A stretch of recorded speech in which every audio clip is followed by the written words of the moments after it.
Yeah. Okay, we're live now. Okay, let's wait for people to join. Hi. Yeah. First of all, hello. I want to welcome Master Steve. He's the one who's going to actually come to Jordan this January, on the 10th and 11th of January. He's a Reiki Grandmaster.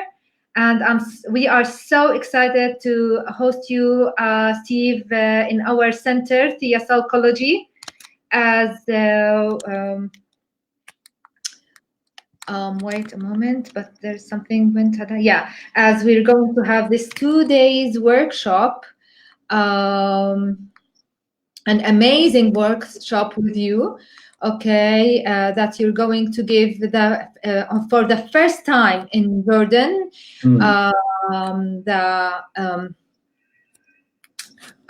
Wait a moment, Steve. Sorry, but there is something went wrong in my. Yeah. Okay, for the first time, the Reiki Jin Kei Do, level 1. So, hello, Steve. Hi. And yes, hello. Can you please tell us about yourself first, and what do you do? What do you give, and what are you willing to give us in Jordan on January? Okay. Lovely to be here, and good to meet you. First of all, before I get into talking about the class, one thing that I want to correct, as I noticed in your introduction about me there, I want to throw away this title, Reiki Grandmaster. Okay. I'm not a Reiki Grandmaster. I've never met such a thing. There's no such thing as a Reiki Grandmaster. So let me talk a little bit about what I do and my background in Reiki. I came to Reiki 23 years ago, back in 1996, and I had at that time an intention to develop my abilities in a range of different alternative therapies, and Reiki was going to be my starting point. And actually, having taken that first level class, and then my second level class, and then the master's training, I realized that actually I didn't need anything else. Reiki was enough. And I stopped to that point. So I've been actually focused fully into the practice of Reiki, teaching Reiki, practicing Reiki for the last 23 years now. I wrote a book on this particular lineage of Reiki in 2005. That came out the following year in October 2006. That was the very first book in the world on this particular lineage, and it is still the only book in the English language on this particular lineage. There's another book now in French, so if you can read French, there is another one. But my book is still the standard reference work for this particular lineage all over the world. And there is a very big difference between what we teach and what you'll find in other traditions of Reiki. Now, the world of Reiki at the moment is in a state of turmoil to some degree.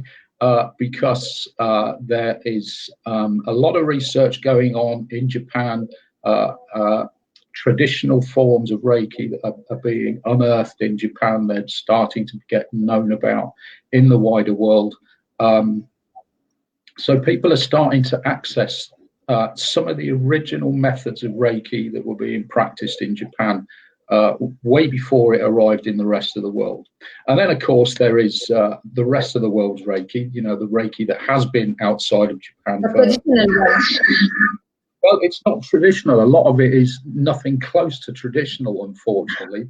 What is in Japan is traditional. What everybody else has is not very traditional. Yes, far away. Yeah. And some of it is extremely far away from traditional Reiki. However, within this tradition of Reiki, it sort of spans, in a sense, those two groups, the traditional Japanese practices plus and the more widely known Western approaches to Reiki. Because in this tradition, we have, well, before I say this, if we look at the history of Reiki, Reiki is not that old a system. It's only about 100 years old. There's nothing ancient about it. It's a fairly modern system, really. But that system of Reiki was based on ancient methods. Nobody really knows what those ancient methods are. People speculate, they guess, they assume things, but they don't know for certain. Within this tradition of Reiki, we have and have always taught the original methods that Reiki, modern secular Reiki, was developed from. Those teachings are only available in this tradition. No one outside of this tradition has access to them. They're not teaching them. Nobody knows anything about them. And these are the original ancient methods that modern secular Reiki was first developed from. Both the traditional Japanese approaches that are coming out of Japan now and the more widely known Western approaches that we've had outside of Japan for quite some years. Both of those sort of schools or approaches to Reiki owe their origins to these ancient teachings. Yes. So those teachings we teach as advanced training to people that, you know, has progressed through their secular Reiki system. But obviously those teachings also colour and influence our presentation of modern secular Reiki. So you'll find that influence, you'll find that colouring in Reiki level 1 and Reiki level 2 and in the master's level. And anybody that wants to go deeper into their experience of Reiki, wants to access the original ancient methods that Reiki came from, then we teach those alongside that. And you can access that system after Reiki level 2. So there is quite a big difference in terms of our philosophy, our orientation, the way we present the teachings. Obviously, there's a lot of common things as well. You know, hands-on healing, that's still there. It's in there in all schools of Reiki. But there are big differences as well.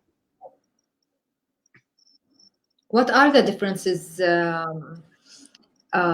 What is the what are the things that we on the Reiki, the original teachings that going to provide the student something extra, okay, or what is he's going to actually if we say enhance in their practices rather than the hands-on practices? Yeah. Well, first of all, you know, if we look at the history of Reiki, Mikao Usui, the founder of the system, what he created was a personal spiritual development system. He did not at all create a hands-on healing method. This is not the function, the purpose, the focus of Usui's system. It never was.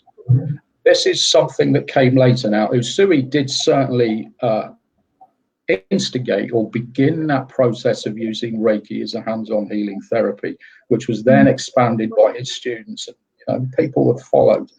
But there is this common idea that Reiki is just a hands-on healing therapy. This is the shallowest, most throwaway aspect of the system. You know, I said to somebody interviewed me a couple of weeks ago about Reiki, and I said in that interview, I said, look, if I was to throw away the hands-on healing aspect of Reiki, which I'm quite happy to do, I've still got a meaningful, profound system that serves me very well. The hands-on healing aspect is the least of this system. The bulk of this system, the way Usui originally conceived of it, was as a personal spiritual development practice. Now, that is an aspect of the system that has become more and more widely known as research has gone on in Japan. People are now acknowledging and saying, look, Usui's system is actually about meditation. It's about personal spiritual development. But they don't know what those meditations are. So having got the idea that Reiki is actually a spiritual development practice, people are then looking around and trying to figure out, well, what are the meditations that Usui used? Because they don't know, everyone is bolting onto the system their own meditations, whatever they happen to know, whether that's mindfulness meditation or transcendental meditation, or some other new age method maybe.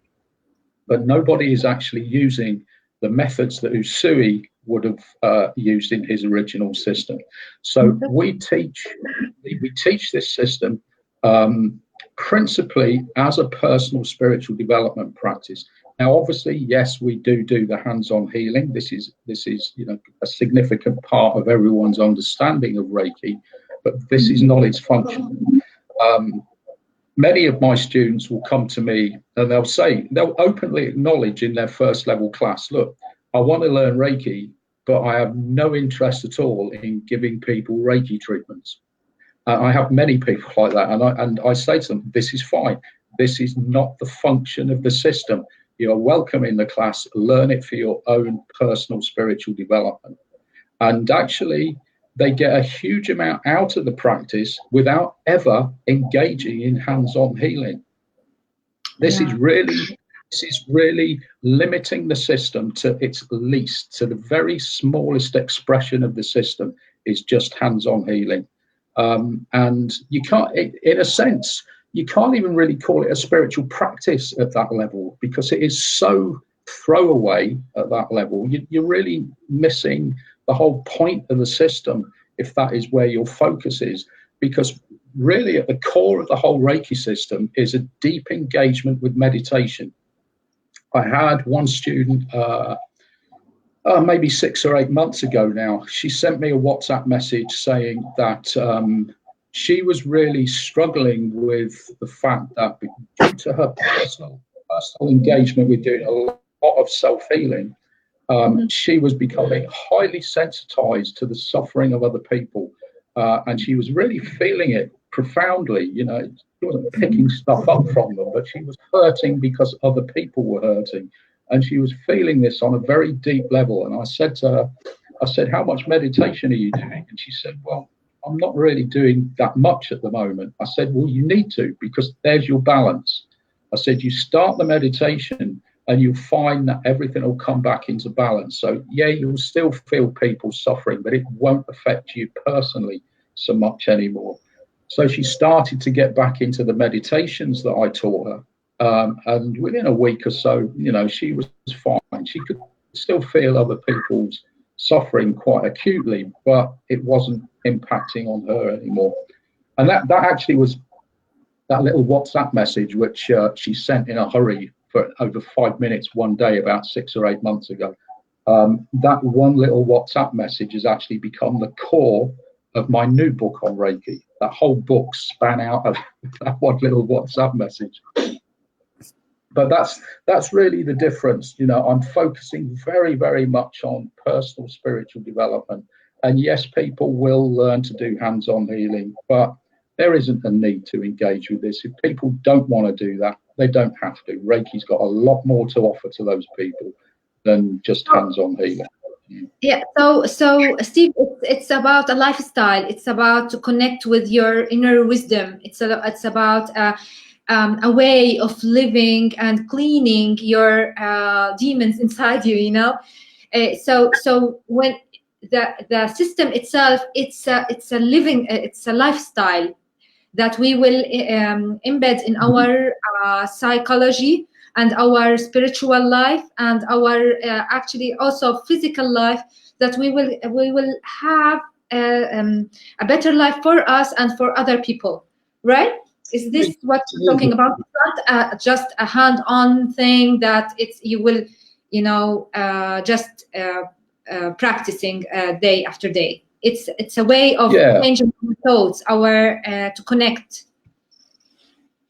Well, yeah, I mean, I guess it's not so much about changing our thoughts, but it is certainly about developing. It is a lifestyle. Mm-hmm. It's a lifestyle approach. It's about developing ourselves on all levels of being, really. I mean, I've come across people whose, and I'm sure you have as well, whose engagement with Reiki is just hands-on healing, really not very pleasant people involved in the practice of Reiki, and that is their focus is very minimal. It's very just hands-on healing. They don't work on themselves. They do treatments on other people. And I sometimes despair at some of the people that are involved in this practice, because they're really missing out on the opportunity to develop themselves. And you can't do that just with hands-on healing. It just isn't possible. You know, you need the meditation. Meditation and hands-on healing are like flip sides of the same coin. You know, you need both together. Reiki isn't hands-on healing. Reiki is hands-on healing in combination with meditation. But it has to be the correct sort of meditations. You can't just pick up any old new age meditation and think that's sufficient. It isn't. And it really is about developing yourself as a spiritual being. You know, I say to my students, you know, on a first degree class, you know, if in a sense you could say that the objective of the energy of Reiki is to perfect you. It is pushing you in the direction of being a perfect being. It may not ever get there, but it is trying to make you the perfect expression of yourself. And there are, as we know, you know, there are lots of things that prevent us from being perfect human beings. You know, we have opinions and attitudes and cultural influences, parental influences, social influences, all sorts of circumstances of our life, certain, you know, things that are going on inside of us that prevent us from being perfect. But Reiki is constantly driving in that direction towards perfecting us. As I said, it may never get there, but that's its ultimate goal. So lots of things get thrown out as a consequence of working with Reiki, you know, which habits can change, addictions can disappear, thought processes can change, opinions can alter. People that we've met in our life that don't serve us can slowly just disappear. The Reiki will push them out. You know, so Reiki works on all levels of being, but that doesn't come about just through hands-on healing. You need the meditation. You know, one of the foundations of the entire Reiki system, and you're starting to see this more these days, but it is only a recent development due to historical research. But one of the foundations of the Reiki system is mindfulness meditation. The whole system of Reiki is built on a foundation of mindfulness. So unless you practice mindfulness, you're really not ever going to get to grips with the Reiki system. You know, good, solid, down to a basic mindfulness meditation practice is what the system of Reiki is built on. Now, some people, they question me over this. You know, where's the evidence for this? They'll say, well, you know, there is evidence that Mikao Usui, the founder of the system, actually introduced mindfulness meditation to his, you know, early students when they were starting their training. He'd take them through mindfulness meditation training. And one of the meditations that I teach in a Reiki 1 class is called Metta Bhavana. Now, if you don't know what that means, it means Metta means loving kindness, and Bhavana means development or cultivation. So the meditation is about the development or cultivation of the quality of loving kindness. Okay. Now the Metta meditation is an integral part of every single mindfulness meditation training. You find a mindfulness teacher, they're going to teach you the Metta meditation as well. It's just deeply embedded within it. Interestingly, one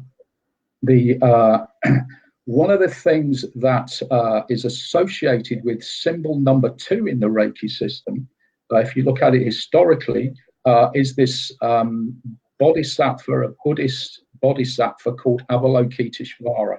A bodhisattva is a person that has postponed their own enlightenment to help all other beings achieve that state before they do. So it's an act of compassion. I'm going to postpone my ability to perfect myself until I've helped all other beings achieve that state before me. So that's sort of a definition of a bodhisattva. This bodhisattva, Avalokiteshvara, embodies the quality of divine compassion and loving kindness.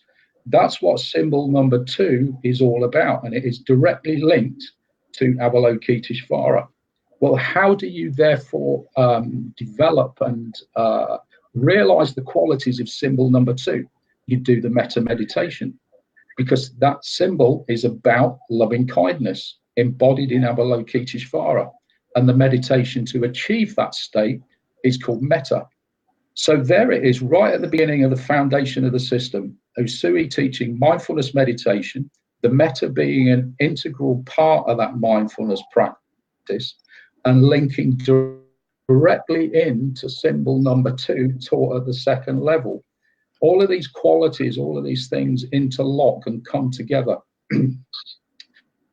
And this is, a presentation of Reiki, in a sense, within this lineage that does have a very deep understanding of the cross currents and influences between different aspects of the system. I mean, I'm just horrified at the shallow engagement with most people's practice of Reiki. Yeah, It's just, put your hands on, let the energy flow, and that's it. Well, that's sort of where I've been. There's nothing wrong with that, I began. I remember that on Reiki 1. That's my saying, you put your hands on, Reiki flows, you take it off, Reiki stops, and that's a lovely sort of simple expression of Reiki, and that's something you should always keep. That sort of beginner's mind approach to Reiki. But actually, Reiki does have a lot. Be committed to your practice if you want to get as much out of your practice as you can. You've got to engage with meditation. The older Buddhist system that Reiki originally came from, which is called the Buddho system. Note that it's Buddho, not Buddha. Buddha is the historical figure. Buddho is a meditation practice that comes out of Buddhism, and this is the core. This is the core of the whole of the Reiki system. If you're familiar with the key moments in the history of Reiki that's told by everybody in everybody's Reiki class, is when Mikao Usui is sat on Mount Kurama and he has this enlightenment experience. He's up there fasting and meditating for 21 days. And on the very last day, he has this amazing enlightenment experience. This is a very well-known, well-documented part of the history of Reiki. And of course, since Reiki has been taught outside of Japan, everybody's been saying, well, this is fantastic. But what was the meditation that Usui did? Nobody knows. We know it was the Buddha meditation. We've been teaching that in this system for many years. It's called Buddha, and that meditation influences some of the practices that we teach in our secular Reiki classes as well.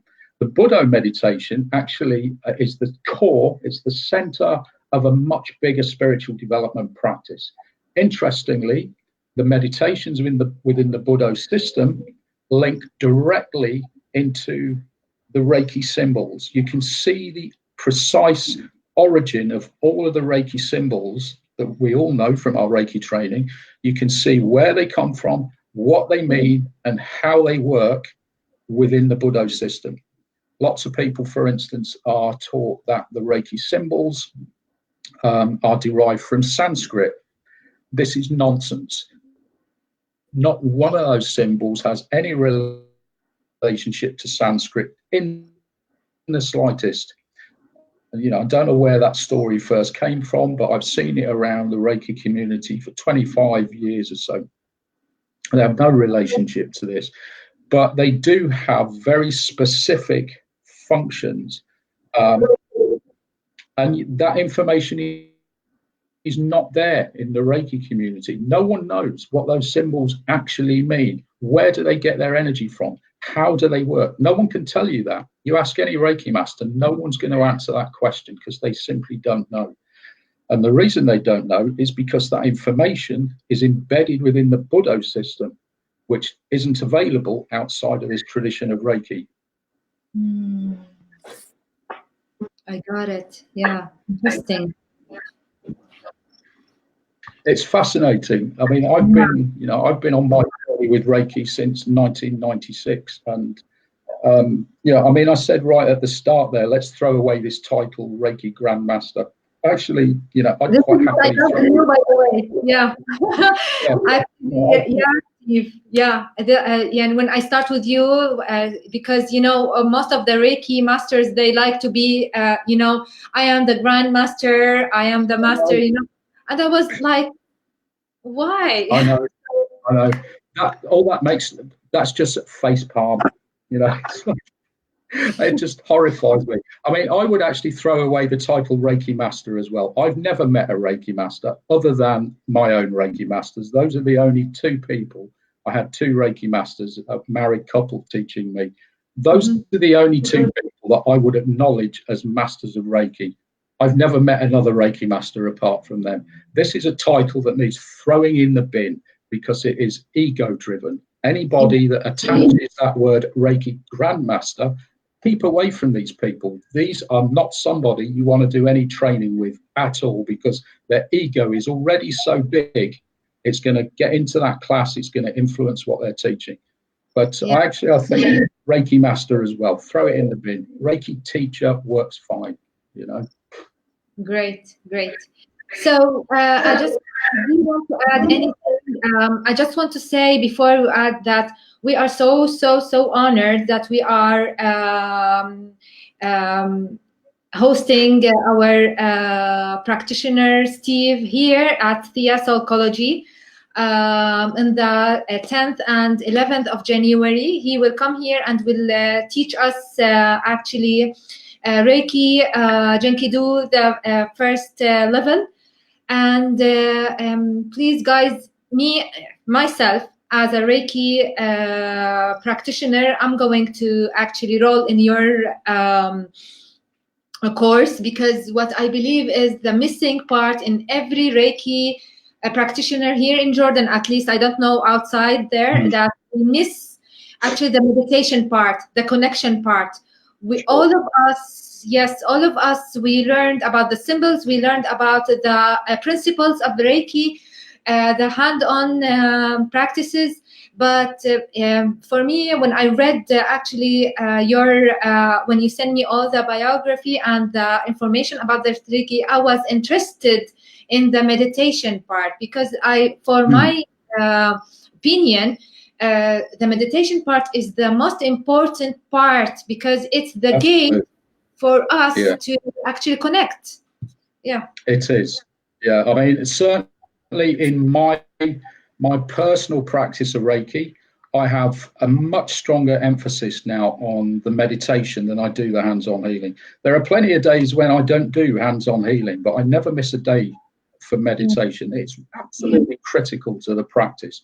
You can't develop yourself as a Reiki practitioner unless you're doing, the correct meditations as well. One thing that I would add to what you were saying just then, in terms of anyone wanting to come and do the training, it is important to realize that I understand that some people maybe have done Reiki 1 or Reiki 2 or even Reiki 3 in the past. They still need to start at Reiki 1 in this tradition. I can't, for instance, take somebody who's done Reiki 1 elsewhere and take them into Reiki 2. They still need to start at Reiki 1. I'll tell you, it's about the purity of the energy transmission. Now, just to give you a very short story about the history of Reiki. 1,000 years ago, there was a guy called Padmasambhava. Okay, Padmasambhava was the Tantric Buddha. He was responsible for really establishing Buddhism as the national religion in Tibet. Okay, so there's just keep that in mind, and that little story.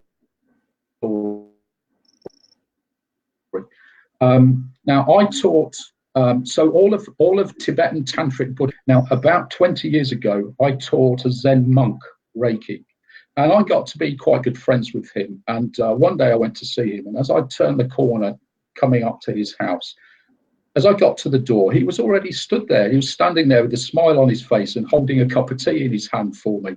And I said, how did you know I was coming? He said, I could feel the energy of Padmasambhava walking up the street 20 minutes ago. That's the purity of the energy transmission in this lineage. Unbroken, pure transmission going back 1,000 years to Padmasambhava.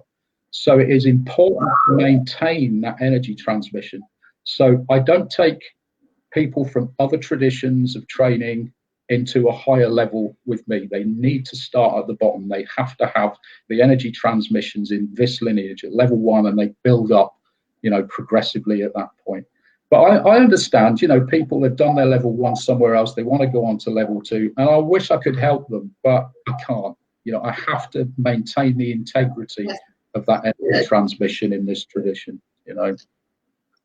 Yeah, and one more question before we end everything. How long it will take before people to transfer from Reiki, to upgrade from Reiki 1 to Reiki 2 to the master level, or as you say, the Reiki 3 level? Okay. Yeah.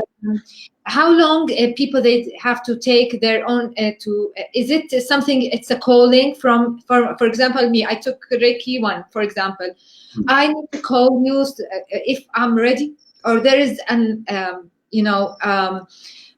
certain days, a number of days or months or years. How do we know that we are going to? So you start in at Reiki 1. Reiki 1 is the 2-day class. Okay. Now, normally, it's usually about 2 to 3 months before a Reiki 2.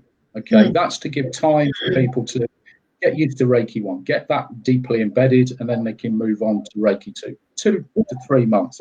However, if somebody has taken good quality Reiki training elsewhere at level 1, okay, so all I would be doing in my Reiki 1 is retraining them, not giving it to them for the first time. It's just retraining. They can then take Reiki 2 as soon as they want after that level 1. Okay. Level 2 to 3 is the same thing. If you've had level 1 and 2 previously elsewhere, we can fast track through level 1 and 2 and then go on to level 3. But if this is your first training in Reiki, Reiki 1, 2 to 3 months, then Reiki 2. And usually it's 6 months to a year to start Reiki 3. Now, Reiki 3, I've split into 2 parts. 3A, for those who don't want to teach Reiki but want to carry on their journey, they can take the first part of the master's training. And then 3B, which is the teaching part of the master's training. So Reiki 1 is 2 days, Reiki 2 is 2 days, Reiki 3A is 2 days, Reiki 3B, it starts with 2 days, but it's going to take you a year to complete that master's training. This is not fast, quick, cheap training, It's not expensive, but it's going to take you time.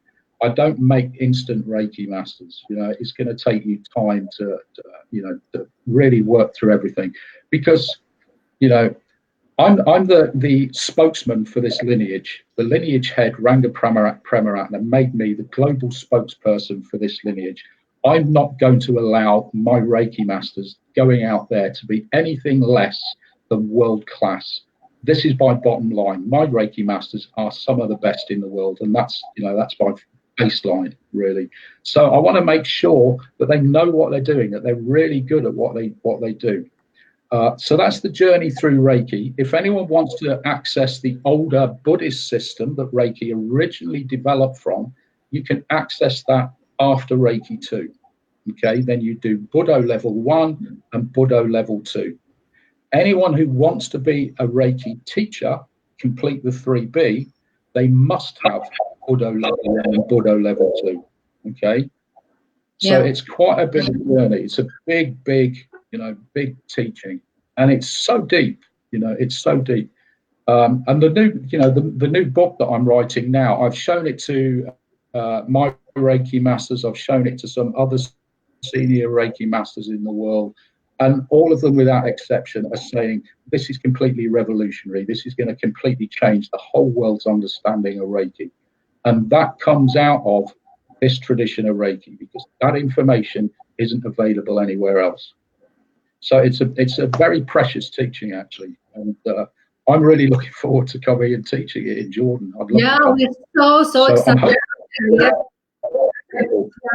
And Steve, we're so honored and excited. You can't imagine. I'm counting the days for you to actually come and, having this deep understanding for something very new and very unique in Jordan. Because, as you said, Jordan is the same as other countries. The Reiki is so commercialized.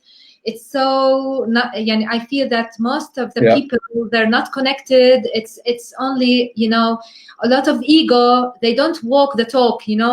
Their life is miserable, and they are giving Reiki to other people. Fix your life first, and then go and help people to actually So it is. It's about focusing on yourself. Okay, so I was just repeating. There's some people, they said, we have some comments. Interesting. Nice to see you, Steve. Her name is Nadia. Okay, and another person, she's giving you hearts. Okay, fantastic. Yeah, and we have a lot of love. Yeah. Do you want to add anything before we close the live stream broadcast, Steve? Do you want to add anything? Do you want to give anyone an advice or something?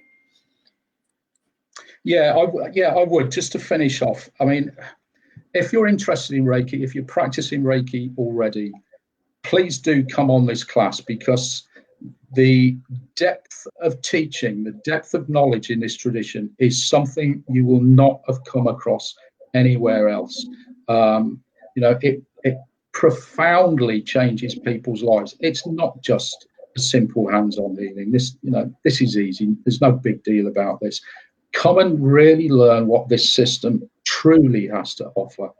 I was sat in a coffee shop in Cairo a week ago. There was me, a Buddhist. I was sat with a Catholic priest and a very committed Muslim.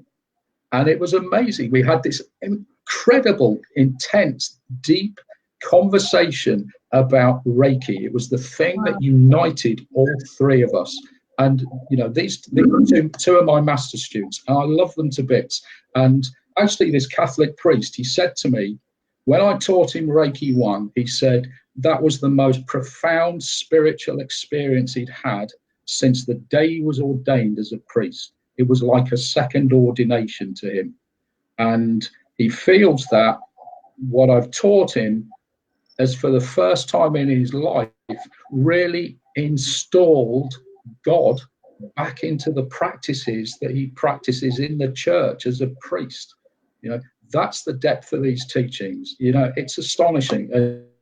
And really, please do come on this class, because it will blow you away, and it really will. It does have the potential to change your life. Thank you so much, Steve. Again, I hope you're going to get plenty of sign-ups there for this class. Yeah, I hope so, because it'll be amazing. It's very amazing.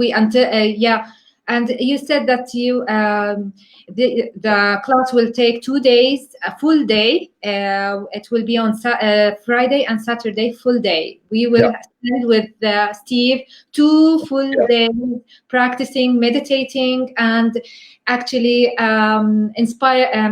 you will inspire us with all the knowledge that you already searched through 20 years of your life.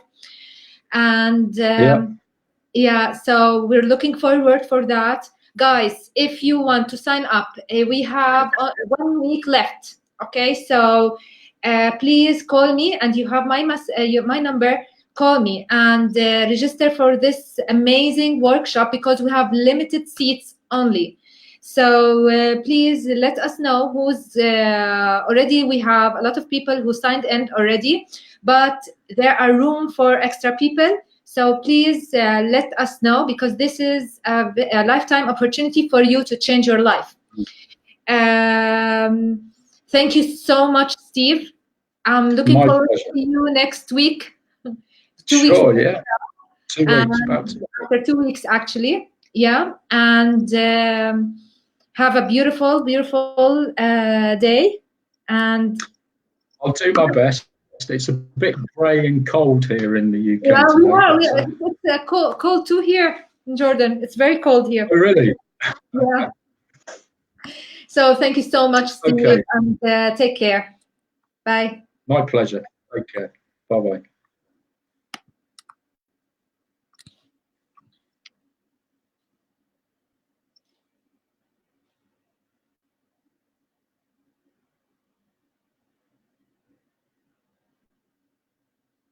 حبيبتي يوم الاثنين ما حقدر اجي صادف الايفنت تبع ماما فان شاء الله بشوفكم next Monday